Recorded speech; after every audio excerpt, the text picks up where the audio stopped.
सातवीं भेंट।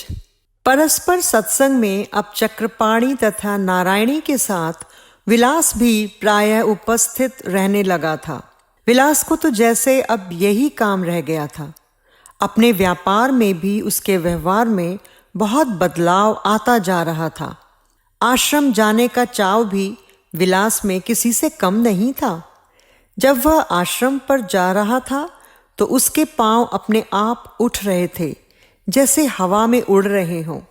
गुरुदेव अपनी कुटिया में थे, परमहंस जी जा चुके थे, श्रीधर बाहर ही काम करता मिल गया। परस्पर अभिवादन के पश्चात उन लोगों में बातचीत होने लगी। विलास: हमने तो भक्ति, ज्ञान, योग यह 3 मार्ग ही सुन रखे थे। यह शक्तिपात क्या इनसे अलग कोई साधना पद्धति है? श्रीधर: एकदम नहीं, अपितु यह तीनों साधन तथा अन्य सभी साधन प्रणालियां भी शक्तिपात में ही सम्मिलित हैं।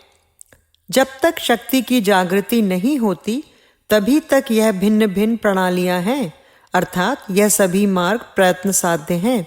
जब तक कर्ता भाव तथा आसक्ति है तभी तक साधनाओं में भिन्नता है। जागृति के पश्चात जब साधन स्वयमेव घटित होने लगता है तो यह सभी साधनाएं यथा समय तथा आवश्यकता अनुसार अंदर से ही प्रकट होने लगती हैं। इसीलिए इसे महायोग कहा जाता है। इन तीनों पद्धतियों के अतिरिक्त भी जितनी पद्धतियां हैं, ये सभी भिन्न भिन्न धाराओं के समान हैं जो एक ही बड़ी नदी में मिलती जाती हैं। जागृति के पूर्व भिन्न भिन्न प्रयत्न पूर्वक साधनाएं तथा जागृति के पश्चात एक ही स्वतः सिद्ध महायोग। जब तक कई साधनाएं हैं तब तक यह भी संस्कार संचय का कारण है। महायोग संस्कार क्षय का मार्ग है। विलास: किंतु यह बात समझने मानने में नहीं आती कि जब कुछ किया ही नहीं जाएगा तब तक कुछ कैसे होना संभव है। श्रीधर: अभी यह बात आपकी समझ में आएगी भी नहीं, क्योंकि कर्तापन के रोग से आप इतने ग्रसित हो चुके हैं कि यथार्थ ज्ञान समझ पाने में आपको कठिनाई हो रही है। किंतु फिर भी एक बात स्पष्ट है कि आपकी नाड़ियों में रुधिर का प्रवाह, खाए पिए को पाचन करने की क्रिया, श्वास प्रश्वास रूपी गतिशीलता तथा अन्य आंतरिक प्रक्रियाएं बिना आपके किए ही अपने आप चल रही हैं। कौन करता है यह आप नहीं जानते, किंतु आप नहीं करते यह तो आप जानते ही हैं। उन क्रियाओं के कर्ता की पहचान करना शेष रह जाता है। उसी के लिए शक्तिपात की आवश्यकता है। वैसे सभी साधनाएं उधर ही संकेत करती हैं, किंतु अनुभव के लिए शक्तिपात का सहारा लेना पड़ता है। विलास: अच्छा, एक बात पूछूं, आपको वास्तविक कर्ता की अनुभूति हो चुकी है? श्रीधर खिलखिलाकर हंस पड़ते हैं। यह तो मैं नहीं कह सकता कि वास्तविक कर्ता की अनुभूति हो गई है, किंतु उसकी क्रियाशीलता अवश्य पकड़ में आ गई है। जादूगर सामने नहीं आया है, किंतु उसकी जादूगरी दिखने लग गई है। आवरण अभी उठा तो नहीं, पर उठना शुरू हो गया है। नारायणी: श्रीधर जी, बुरा नहीं मानना, विलास जी अभी इस क्षेत्र में नए नए ही हैं। श्रीधर: इसमें बुरा मानने की क्या बात है? हम लोग भी कभी नए नए ही थे ना। विलास: मुझे यह कार्य काफी कठिन प्रतीत हो रहा है। नारायणी: आपके लिए कोई कठिन नहीं है। आप गुरुदेव के शब्द भूल गए? जब आप नास्तिक थे तो पूरी ईमानदारी से थे, अब आस्तिकता की ओर उन्मुख हुए हैं तो उसी ईमानदारी से। हाँ, कठिनाई तो थोड़ी बहुत सभी के सामने आती ही है। गिरना उठना चलता ही रहता है, बस मन में उत्साह चाहिए। श्रीधर से विदा होकर तीनों गुरुदेव की कुटिया में जा बैठे। थोड़ी बातचीत के पश्चात गुरुदेव ने आध्यात्मिक चर्चा पर आते हुए कहना आरंभ किया। गुरुदेव: शक्ति द्वारा 6 चक्रों का वेद किए जाने से साधक का चित्त लय अवस्था को प्राप्त होता है। योग शास्त्रों के अनुसार वैसे तो मानव देह में 72,000 नाड़ियां हैं, किंतु उनमें से मुख्य हैं इड़ा, पिंगला तथा सुषुम्ना। इड़ा तथा पिंगला दाएं बाएं भ्रूमध्य से नीचे की ओर आती हैं। सुषुम्ना अत्यंत सूक्ष्म नाड़ी है जिसे यंत्रों के माध्यम से भी नहीं देखा जा सकता। इसी सूक्ष्म नाड़ी में योग के 6 चक्र कहे हैं जो शरीर में विद्यमान नाड़ियों के गुच्छे हैं।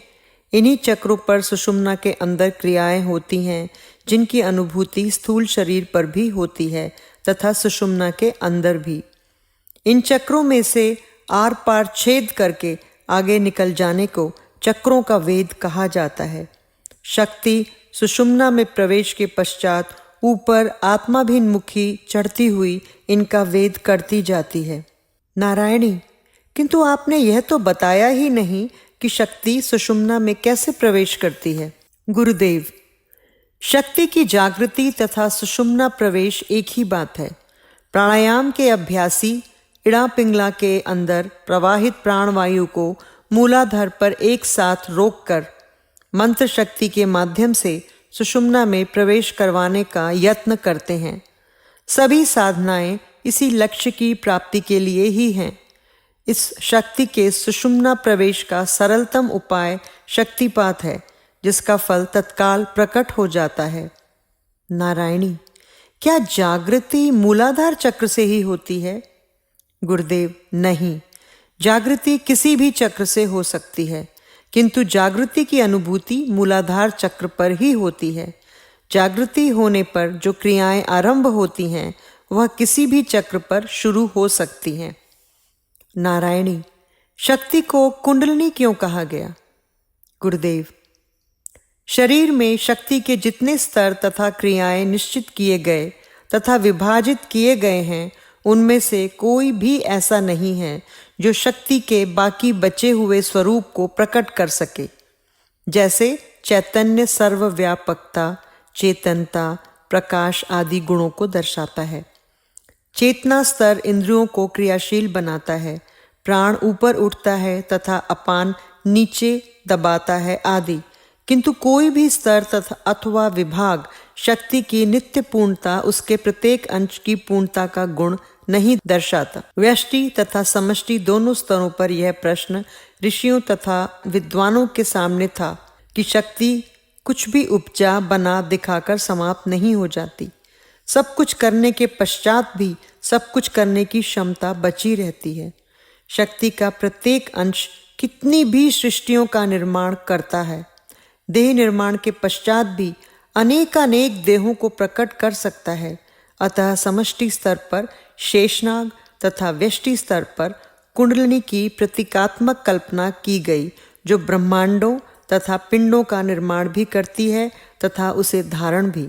व्यक्ति किए गए ब्रह्मांड पिंड को धारण करना भी एक कार्य था जिसे प्रकाशित किया जाना था। अतः शेषनाग के सिर पर जगत के टिके होने तथा मूलाधार में स्थित होकर देह को आधार प्रदान करने की भी कल्पना की गई। पंच प्राणों का विभाजन तो विभिन्न प्रकार की क्रियाशीलता तक ही सीमित था। फिर भी शक्ति जब जगदाभिमुख प्रवाहशील होती है तो चित्त भ्रमित होने लगता है। शरीर निर्माण कर तथा चित्त में भ्रम फैलाकर शक्ति कुंडलिनी रूप में मूलाधार में आराम करती रहती है, किंतु भ्रम की इस दुखद अवस्था में भी उसकी कार्यशीलता में अंतर नहीं आता।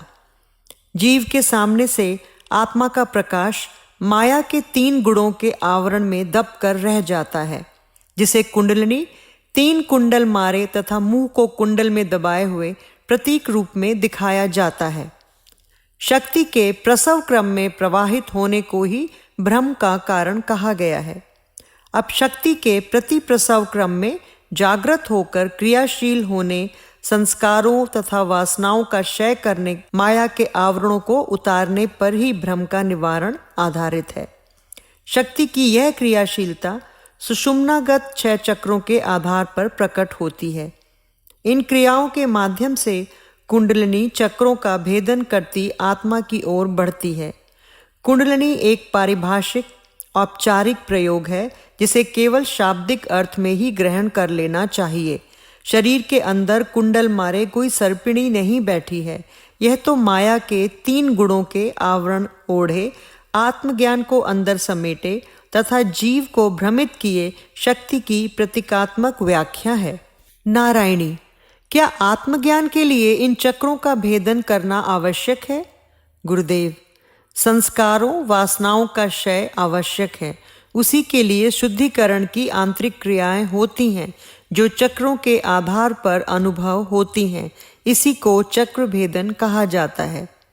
नारायणी, क्या चक्र भेदन क्रमवार होता है या आगे पीछे किसी भी चक्र का भेदन होता है?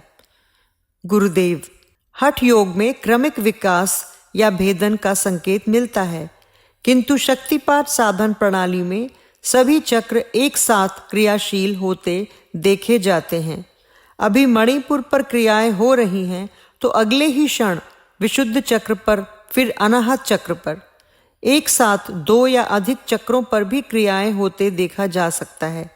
चित्त में संचित संस्कारों का कोई निश्चित क्रम नहीं है।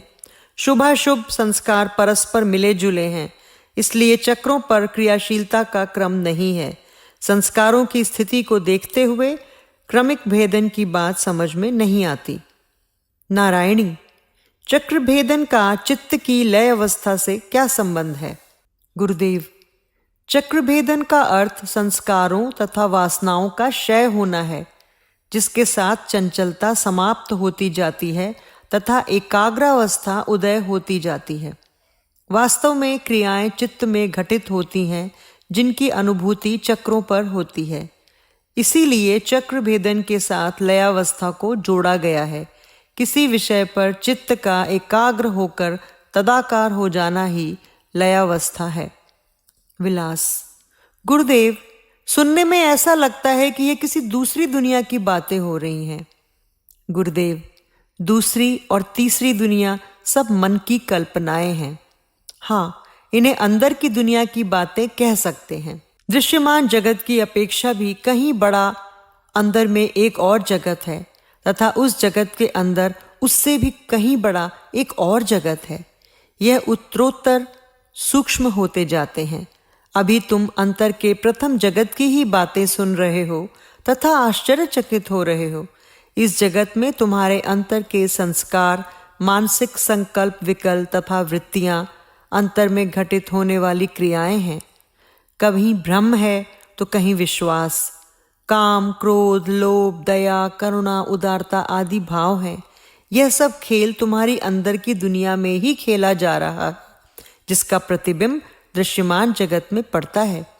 जीव बाहरी दुनिया में ही भ्रमित हो रहा है। यदि उस भ्रम को दूर करना है तो उसका उपाय बाहरी दुनिया में नहीं, अपने अंतर में ही है। उसी उपाय की बातें हो रही हैं। विलास, किंतु शक्तिपात भी तो इसी दुनिया में रहकर ही होता है। गुरुदेव, केवल शरीर ही इस दुनिया में होते हैं। शक्तिपात की प्रक्रिया आंतरिक होती है जो अंदर की दुनिया को प्रभावित करती है। बाहर उतना ही दिखाई देता है जितना छलक कर बाहर आ गिरता है। विलास, इसका अर्थ यह हुआ कि अंदर की दुनिया के रूप में बाहर जगत में घूमते समय हम दृश्यमान जगत की अपेक्षा भी कहीं बड़ा बोझा साथ उठाए फिरते हैं। गुरुदेव, कहीं बड़ा, किंतु फिर भी हम दृश्यमान जगत को ही बहुत बड़ा मानते हैं। यही हमारे जीवत्व की पराकाष्ठा है। यदि हम अंदर का बोझा किसी तरह दूर फेंक सकें तो अंदर बाहर से मुक्त हो जाएं। यह सब उसी का उपाय है। अंदर के संस्कार विकार ही अध्यात्म पथ के बाधक हैं। ये सदैव ही विपरीत दिशा की ओर ले जाने के लिए तत्पर रहते हैं। यदि कभी इनका दमन किए बिना तथा दीक्षा के लिए योग्य चित्त का निर्माण किए बिना गुरु कृपा से कुंडलिनी जाग भी गई तो ये वासनाएं कई तरह से मन को शंकित कर देती हैं तथा साधक दीक्षा का समुचित लाभ उठा पाने से वंचित रह जाता है। अंदर की दुनिया बड़ी भयानक रूप धारण कर चुकी है, जिसमें वासना रूपी असुर दंदनाते घूमते रहते हैं। गुरुदेव, चक्रों के बारे में भी कुछ प्रकाश डालिएगा क्या? नारायणी ने गुरुदेव से पूछा। गुरुदेव, ये चक्र शरीर के वे स्थान हैं जिनको केंद्र बनाकर नाड़ियां इधर उधर फैलती हैं। किंतु याद रहे कि नाड़ियों के ये केंद्र स्थूल शरीर में हैं, किंतु क्रियाएं सुषुम्ना में होती हैं, जिनकी अनुभूति स्थूल शरीर पर होती है। ये चक्र हैं मूलाधार, स्वाधिष्ठान, मणिपुर, अनाहत, विशुद्ध, आज्ञा।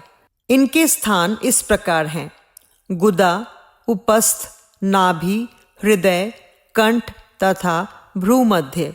परंतु ये स्थान सुषुम्ना नाड़ी के अंदर हैं। इन चक्रों का विवरण इस प्रकार है।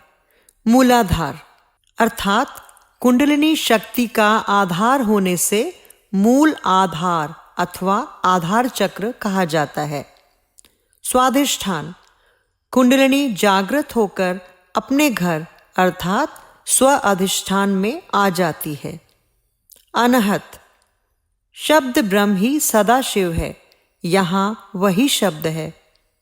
विशुद्ध जिस प्रकार आकाश विशुद्ध है, उसी प्रकार जिसकी मन स्थिति इस चक्र पर स्थित हो, उसका मन भी विशुद्ध हो जाता है। आज्ञा यह ध्यानावस्था का चक्र है।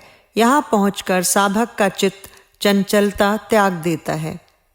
सहस्रार चक्र स्थान मस्तिष्क में, हजार दल, अ से श तक सभी स्वर तथा वर्ण, तत्व, तत्वातीत, तत्व बीज विसर्ग, गति कोई नहीं, लोक सत्यम, देवता पर ब्रह्म, शक्ति महाशक्ति, फल मुक्ति।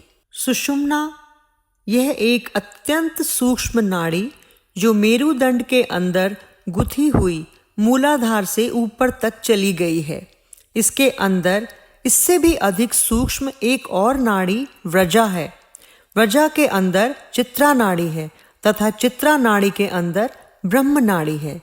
यह नाड़ियां उत्तरोत्तर सूक्ष्म होती गई हैं। जगत के लोगों को इनकी जानकारी नहीं है। केवल योगी जन ही इनको प्रत्यक्ष अनुभव करते हैं। इन्हीं में सूक्ष्म शरीर तथा सूक्ष्म प्राण अवस्थित हैं। सूक्ष्म शक्तियों के केंद्र हैं, जिन्हें पद्म कहा जाता है। यह प्रकाशमान सत्व गुण प्रधान है। सामान्यतया इनमें स्थित चक्र, पद्म या कमल अधोमुखी तथा अन्न खिले पड़े रहते हैं तथा शक्ति की जागृति के पश्चात यह ऊर्ध्वमुखी होकर खिल उठते हैं। तब इनकी आनंददायक दिव्य शक्तियों का विकास होने लगता है। इनके देवी देवता, वाहन, तत्व बीज, ध्यान का फल आदि सभी विभिन्न शास्त्रों में वर्णित हैं, किंतु अध्यात्म उन्नति के जिज्ञासु इन सब बातों की ओर लक्ष्य नहीं देते। तत्वों, तन्मात्राओं, इंद्रियों, पंच प्राणों, चित्त आदि सभी का स्थान इन नाड़ियों में ही है। अधिक क्या कहें, सृष्टि में जितनी भी शक्तियां विद्यमान हैं, उन सभी को सृष्टिकर्ता ने इन नाड़ियों में एकत्रित कर रखा है। किंतु सुषुम्ना का मुख्य स्थान मूलाधार, जहाँ से इड़ा और पिंगला दोनों नाड़ियां शरीर में शक्ति संचार करती रहती हैं, निष्क्रिय पड़ा रहता है। इसी मूलाधार अथवा योनि मंडल में कुंडलिनी 3.5 लपेटे मारे अपना मुंह अर्थात आत्म तत्व को अपने अंदर दबाए सो रही है। किंतु उसका सोना जगत की ओर जागना है। इससे सारी शक्तियां दृश्य जगत तथा स्थूल शरीर में ही व्यय होती रहती हैं। उन शक्तियों की अलौकिकता तथा आनंद अंदर ही दबा रहता है। यदि किसी प्रकार कुंडलिनी अपने लपेटे खोलकर सीधी हो जाए तथा उसका मुख सुषुम्ना में प्रवेश कर जाए, तो उसे शक्ति की जागृति कहा जाता है। जिस प्रकार घास के सूखे ढेर पर दिया सलाई दिखाते ही अग्नि भड़क उठती है, उसी प्रकार कुंडलिनी के सुषुम्ना में प्रवेश करते ही प्राण शक्ति की क्रियाशीलता अंदर के विभिन्न चक्रों पर प्रकाशित होने लगती है तथा चक्रों में स्थित शक्तियों का विकास होने लगता है। सभी चक्र अधोमुख से ऊर्ध्वमुख होने लगते हैं। कुंडलिनी शक्ति के जागृत होने पर साधक को जो अलौकिक अनुभव प्राप्त होते हैं, उन्हें व्यक्त या प्रचारित नहीं करना चाहिए। उसे जागृत करने के लिए विभिन्न प्रकार की साधनाएं, उपासनाएं, जप, प्राणायाम आदि किए जाते हैं, किंतु यह सभी बाह्य प्रयत्न ही है। ध्यान की प्रगाढ़ अवस्था इसका समुचित उपाय है, किंतु यह इतना सहज साध्य नहीं है। विलास महाराज जी, मेरे तो कुछ भी पल्ले नहीं पड़ा। गुरुदेव, धीरे धीरे सब पड़ जाएगा। दुनिया के अधिकांश मनुष्य इन बातों से अनभिज्ञ हैं। बस खाना पीना तथा मौज मस्ती करना ही जीवन समझते हैं। यह नहीं जानते कि जीव का महत्व क्या है।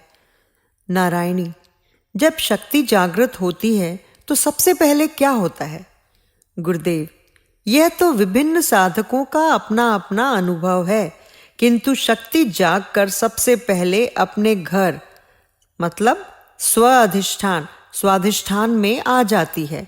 फिर साधक के संस्कार अनुसार शक्ति की क्रियाशीलता आरंभ होती है।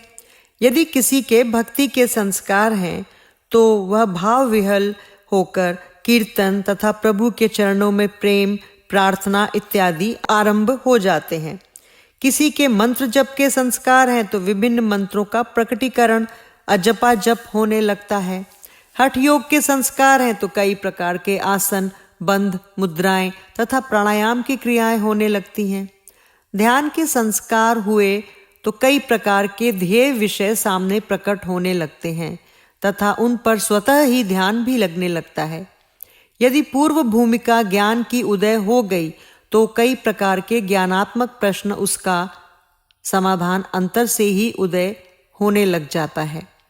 यह साधक के स्वभाव, संस्कार तथा जैसी साधक की चित्त की स्थिति दीक्षा के समय हो वैसी ही क्रियाओं का आरंभ होता है। फिर भी यह विचारणीय है कि शिष्य का कौन सा चक्र सबसे प्रथम क्रियाशील होता है। यदि क्रियाएं विशुद्ध चक्र से आरंभ होती हैं तो रोना, हंसना, चिल्लाना, उच्च स्वर से नाम ध्वनि, गायन, हुंकार, अन्य जानी अनजानी भाषाओं का प्रकटीकरण आरंभ होता है। इसी प्रकार जिस चक्र से क्रिया का विकास आरंभ होता है उसी चक्र से संबंधित क्रियाएं आरंभ हो जाती हैं।